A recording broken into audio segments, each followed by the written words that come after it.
Very selective, very good budget. এটা আমি প্রডিউসারদের ভাইয়াদেরকে বলছি।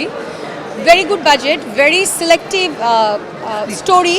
হ্যাঁ, ইটস ভেরি ইম্পর্টেন্ট। আমি খুব সিলেক্টিভ স্টোরি ছাড়া করবো না বা করতে চাই না, এর আগেও করিনি।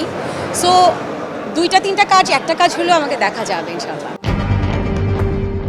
ছোট পর্দার জনপ্রিয় অভিনেত্রী তানজিন তিশা ভালোবাসা দিবস, ঈদের আয়োজন সহ বছর জুড়ে তার নাটক নিয়ে দর্শকদের বেশ আগ্রহ থাকে। এবার অ্যাকশন থ্রিলার গল্পে নির্মিত গোলাপী নাটকে দেখা যাবে তিশাকে। এতে লেডি গ্যাংস্টার গোলাপী চরিত্রে অভিনয় করেছেন তিনি। মেজবাউদ্দিন সুমনের চিত্রনাট্যে নাটকটি পরিচালনা করেছেন রুবেল হাসান।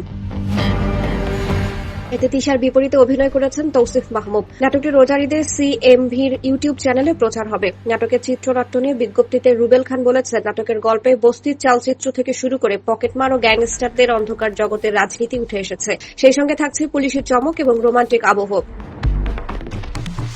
নাটকটি নিয়ে বেশ আশাবাদী জানিয়ে পরিচালক বলেন, গোলাপী চরিত্রটি যে কোনো অভিনেত্রীর জন্যই বেশ কঠিন ছিল, তবে তানজিন তিশা সেই চ্যালেঞ্জটি দারুণভাবে মোকাবিলা করেছেন। এটি মূলত একটি অ্যাকশন থ্রিলার ঘরানার নাটক হলেও দর্শকদের জন্য এতে ভরপুর বিনোদন রাখা হয়েছে। আশা করছি নাটকটি দর্শকদের পছন্দ হবে। CMVর কর্ণধার প্রযোজক SK শাহেদ আলী পাপ্পু বলেন, নাটকটি সিনেমার আদলে নির্মাণ করা হয়েছে।